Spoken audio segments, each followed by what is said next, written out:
Hello. Hello, how are you? We are fantastic. We are Very good. halfway through the day, I think. Yes. So, yes, we're going well. And so Em brain not working, has given this talk before, but it was really interesting. I heard about it from some people, so we wanted to include it here. So Em is going to be talking, is going to be talking about neurodiversity in cyber, which I think is a very familiar topic and very close to everyone's hearts. So I will hit this button, and you are good to go. Awesome, thank you. Well, first, thanks for joining me. As you know by now, my name is Em or Emily, but please call me Em. I am a very proud Wiradjuri woman from northern New South Wales, but right now I am on Ngunnawal country. So I have ADHD and autism spectrum disorder, or ASD, and I was very lucky to receive a formal diagnosis. And I also am the mum to two very beautifully spicy kids, both with autism spectrum disorder, who I can guarantee will make an appearance at some point in the next 40 minutes or so. But otherwise, I am a cyber GRC specialist, and I love absolutely everything about cybersecurity. I love the psychology behind why people do what they do and the social and political aspects behind it. And I am very, very grateful to be here because the thing that I love most about cybersecurity is the community that we have. And I love that there is such a passion for sharing information that I have not seen in any other industry. So I feel really grateful to be here. But today we are talking about the power of neurodiversity in cybersecurity. So my goal is to encourage everyone to feel comfortable and confident with their own neurochemistry and talk about how do we create an environment that really does foster the growth and the strengths of neurodivergent individuals. So this isn't just limited to a cyber or professional security context, but applies in such a wide range of environments. And I'm hoping that by the end of this, you have some tools and strategies for your own personal toolbox to build the best environment for success.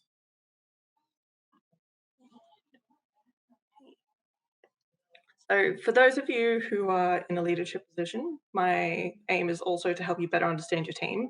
And regardless of your position, the importance of embracing diverse ways of thinking. So how can we incorporate inclusion through design, and what benefits do these diverse ways of thinking have on our community, and how does a shift in mindset improve our security posture? And as I mentioned before, some practical solutions, ideas, and examples that you can take away with you, and really small little actions that have a really big impact. So if you're here, then you obviously understand, I hope, what neurodiversity is, but what makes neurodiversity so special? And how can we harness the power of neurodiversity? And how can we think and act in a neuro-inclusive way? How do we build a culture of inclusivity and create a safe space for neurodivergent people to thrive? Because ultimately, if we're leveling the playing field, it just gives everybody equal opportunity to thrive.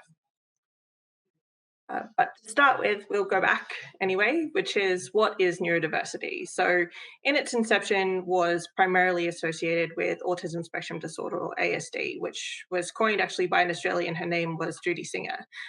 The thing about many of the conditions that fit under the banner of neurodiversity is that they rarely exist in isolation, and ASD being one of them.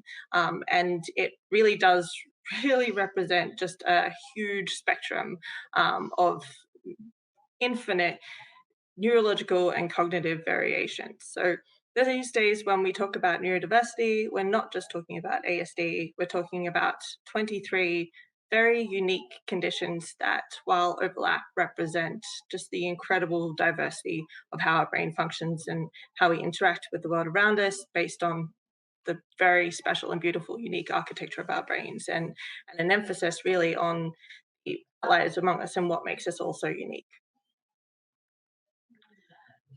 In Australia anyway, so many of these conditions that fit under the banner of neurodiversity are recognised as disabilities. So according to the Australian Institute of Health and Welfare, and this is as of September last year, 1 in 4 individuals has a 1 in 6 of Australians have an identified disability, and of that, 1 in 4 will their main form of disability is mental or behavioural. And these statistics, unfortunately, only account for formal diagnoses. These don't include self-diagnosed individuals or those who even potentially may not be aware of their own neurodiversity. And I think this point in particular is really, really critical to consider because a formal diagnosis is such an incredible privilege that is out of reach for so many people. And despite, fortunately, in a way, the lucrative salaries within cybersecurity, it's still just a massive, massive barrier for so many people, let alone the fact that the mean wait time for access to psychiatric and psychological services in Australia is currently 91.4 days. And just to emphasize the criticality of that and the real need for a neuro-inclusive workplaces that people with autism are 9 times more likely to or are higher risk of premature death by suicide. So very very expensive piece of paper is all that there is between someone and really simple accommodations that should be available to anyone, regardless of their neurotype, on whether or not they identify as being neurodivergent or not. So, with that, it's important for us to consider too that this one size fits all approach to management and recruitment doesn't work.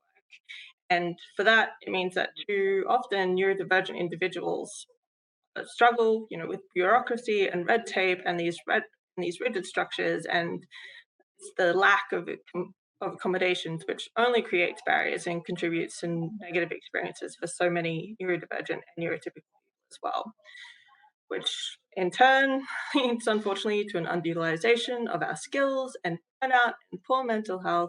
And I've known for so many people, it's just meant a complete exclusion from the field, which is so very disappointing for so many incredible people. And so organizations, regardless of what you do, really have to think about how they design their support systems and how to adopt an inclusion through design approach.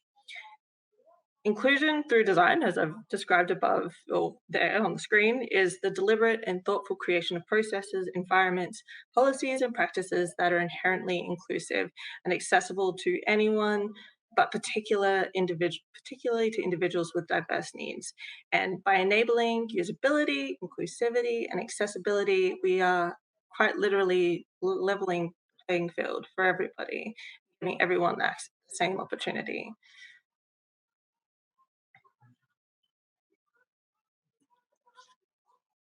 No. So, to start with, we easiest way to look at this is through the practical implementation and looking at from the process of how we look at the employee life cycle. So from everything from the job ad through to retention and growth.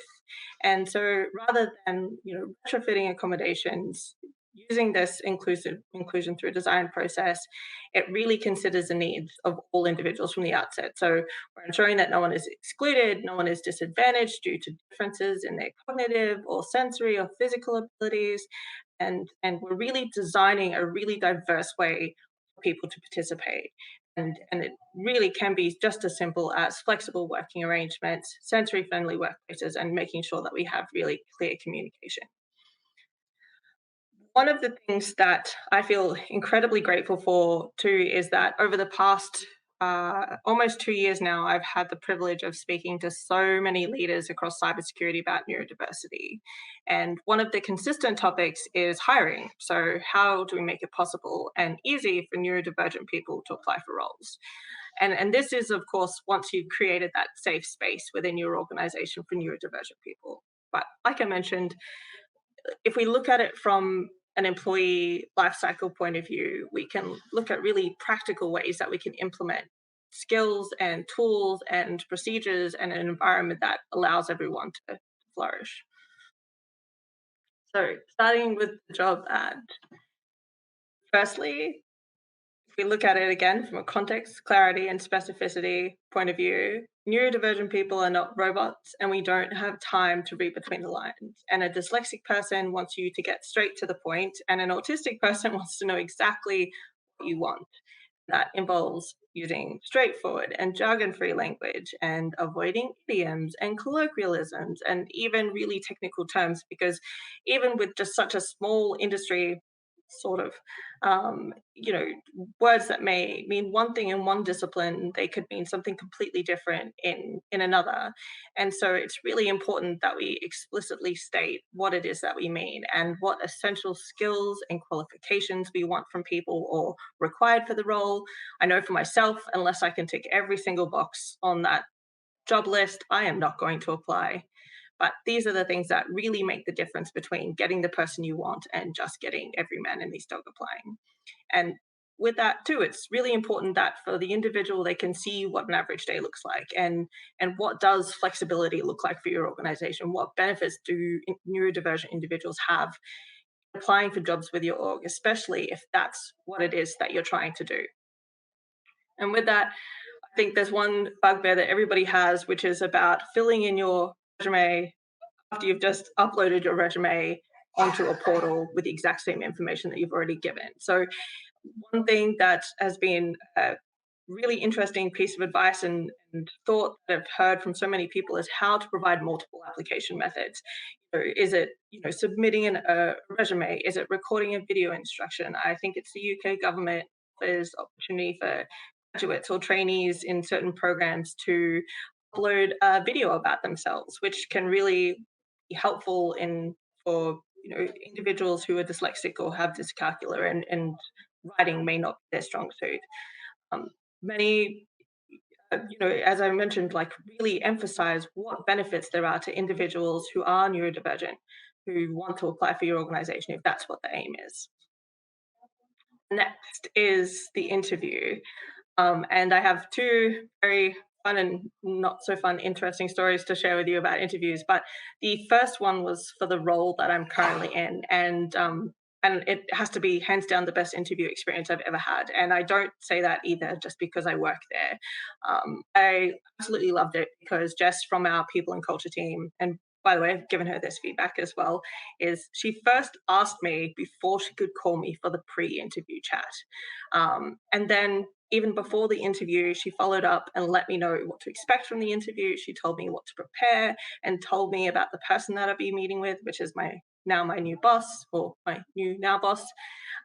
And one of the things that benefited me in that situation was the use of a really structured interview format.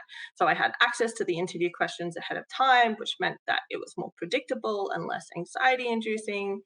And to mention, I did not mention anywhere on my resume at any point that I was neurodivergent, or did I request any accommodations. They were just blanket offered to anybody who was if offered an interview. And this extends to things that included, sensory aids like loops that reduced background noise, or fidgeting tools, which is perfectly normal and seems to be acceptable finally these days. Also, the opportunity to turn off the video if overwhelmed during the interview, and as well as being offered time to take a break.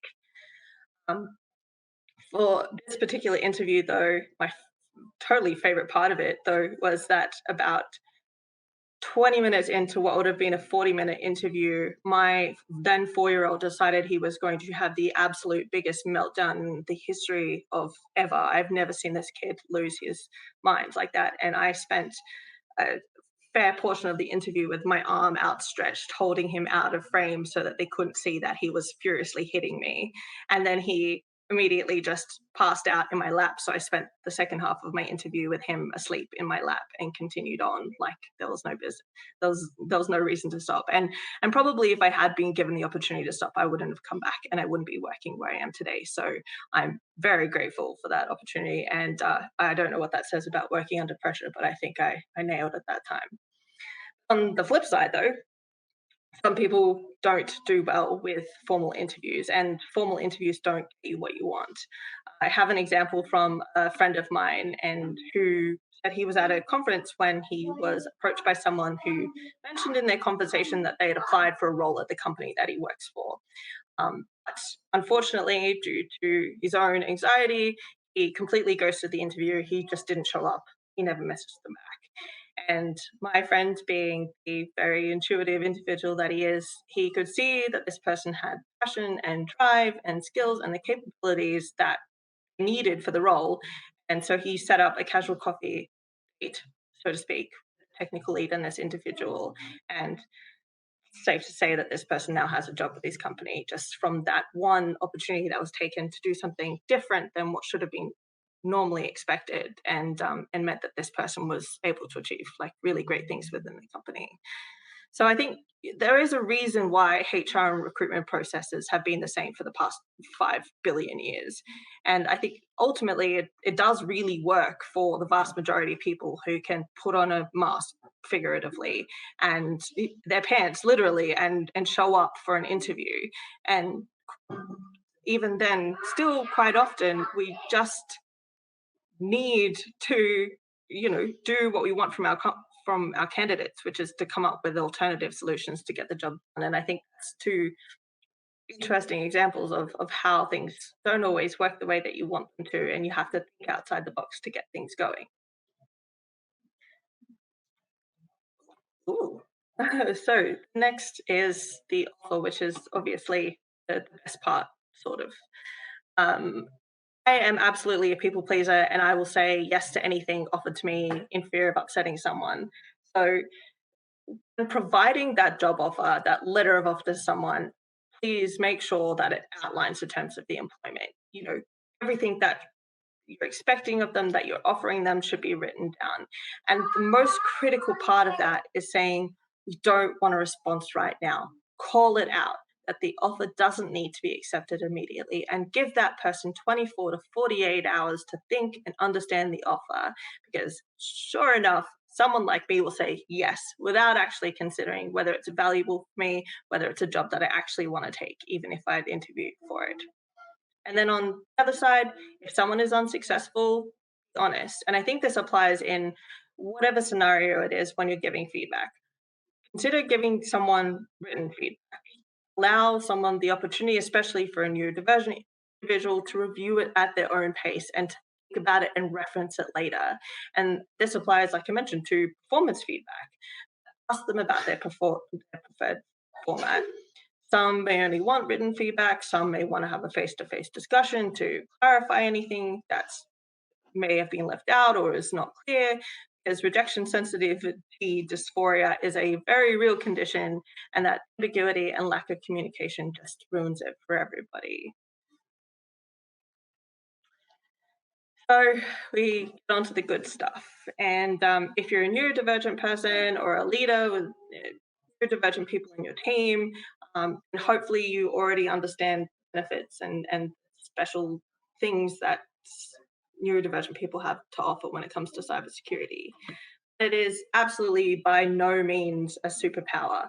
Um, and we know that neurodivergent people have so many unique and distinct advantages when it comes to cyber. Enhanced pattern recognition, attention to detail. We are innovative thinkers, and we are creative and yet logical and analytical. I think one great practical example of this is GCHQ, which is the UK equivalent of our ACIC, for those who don't know, has a program dedicated to hiring only dyslexic individuals just for their unique ability to problem solve. Because I know I can speak safely for the entire neurodivergent community when I say that when you're constantly faced with adversity, you absolutely thrive where others don't, because this is your reality. And this is just an incredible example of that. It's these really unique experiences that foster creative, unique, and innovative ideas and strategies and responses that give us the opposite of groupthink. And I know for myself, I am absolutely in my element when things go pear shaped. And I love being thrown in the deep end. And I thrive in that environment where I'm herding proverbial cats and telling people that they're wrong. And these are just the traits that we most associate with neurodivergent individuals. But we need to make sure, firstly, that we have an environment, that inclusion through design environment that we're trying to build for them. So if we take a sidestep and we consider this in the context of Maslow's hierarchy, which is a really easy way to consider and evaluate inclusion through design in the workplace. It literally came from his paper titled A Theory of Human Motivation. So what does this then look like in a corporate environment or in a cybersecurity workforce. You can't make supports for neurodivergent people without acknowledging their existence within your organization, and you can't encourage neurodivergent people to join your organization without first ensuring they have a safe place to exist. Making sure that there are sensory friendly workplaces, the ability to work in different environments, whether that be in home or throughout the office. One thing that was my catalyst actually for doing the original talk was from an experience I had with a colleague whose key mechanism for self regulation was to sit on the floor. So one day I could see that they were struggling, and then they just simply unplugged their laptop and sat on the floor behind our desks. And it was almost an instantaneous change in their behavior and their mood.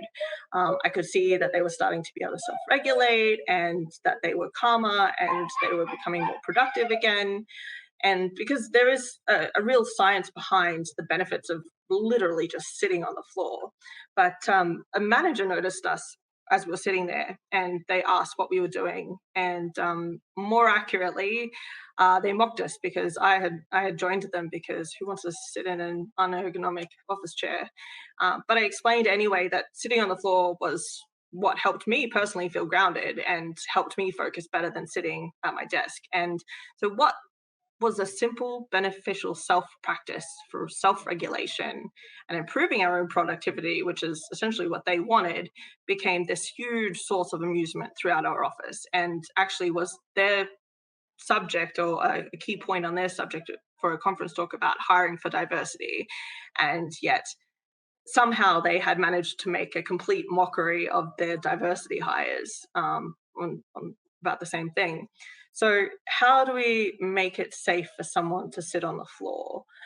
I think that story alone transcends so many levels of Maslow's hierarchy. It's how we make sure that we have a secure and supportive workplace because it does absolutely reduce anxiety levels, which improves our productivity and our ability to contribute, which is what everyone wants to see anyway. Next one is building positive relationships and that sense of belonging. You know, for so many neurodivergent people who struggle with social interactions, fostering a culture of acceptance when we don't want to take part in endless team building activities, and inclusion when we do can really help us feel valued and part of the team. And not only that, but opportunity to take part in support networks or groups around neurodiversity gives us the opportunity to shape our environment. But what happens if you are in a large corporate environment that doesn't necessarily get employee or senior executive buy-in, or you don't have the resources for a whole network? What can teams do individually to support a neurodivergent workforce? Because love this quote: good leaders don't make excuses, instead they figure out a way to get things done. This was a this story of me was a tool that I heard about many years ago and I implemented in my own team. And the purpose of Story of Me is to find out where everybody's at and how you like to communicate and understand each other's triggers and pet peeves. At the time when we started using this, my entire team was based out of Canberra. It was 2020, and I lived and worked in Brisbane. And this was an absolute game changer. And we repeated the Story of Me every time we had a new team member join us as well. And each time we had that opportunity to revisit, it allowed us to really think for ourselves, what am I doing that's really working for me, and are there things that we want to change, and obviously remind ourselves of different ways that we like to communicate. And I think one of the things too is that it just allows us the opportunity to perhaps not go with the most conventional way of doing things. It allows us to think outside the box. And while it may not fit the expectations of a 9 to 5 corporate aesthetic, it definitely does give the vision of improved productivity, at least at the end of the day. I A couple of examples of how we implemented this was that one of the staff in my team had just returned from maternity leave. The best time for her to work was from 6 till 2, so that's what she did. Another person in my team was going through some personal issues, and so for them, redoubling or basically working together but separately was what they needed. So every Friday afternoon, we had an open Teams call, and we would just all be on there, not talking, working, but had this presence of someone else being around us. But one thing that we did do that really helped was had a 15-minute scrum every morning at 9 a.m., which just allowed us the opportunity to check in, especially when 2020 did us all so hard. Often it was just an opportunity to vent about how often we were going to be stuck inside or what lockdown was up to. But at the end of the day, I don't know any of my team was neurodivergent. Absolutely not. I didn't ask. They knew that I was, but it was never an issue. And if they needed help, they asked. If something didn't work, we all came up with solutions. And I never had any doubt about the capability of them. Always felt safe enough to communicate, and they always knew what they needed to do to be effective, and proved in how they showed up because we offered flexibility and the opportunity to communicate about what was and wasn't working. So it comes down to what it is precisely what success looks like. Sensory friendly environments. Can I turn my camera off? Flexibility working arrangements, they really do have such a really great impact on our productivity. And that doesn't just mean working from home or working from the office, but really allowing space within an office for people to be productive. What happens then if you don't have space or the opportunity within your team to ask for support? Or what happens if the support that you need is beyond what your team can offer you and how you communicate with them? And the best way of doing that is literally just through asking for accommodations. So I think one of the things that we need to understand is that it just isn't limited to a team leader or offer it, but it goes both ways. And team leaders should really make sure that their teams are aware of this and have a conversation with them. For an individual, find out what's in your enterprise agreement, contact HR, find out what accommodations exist, as there are so many resources beyond even what's available within our organizations. State and territory governments have so many funded programs that are literally such a Google search away that offer support for specifically neurodivergent individuals.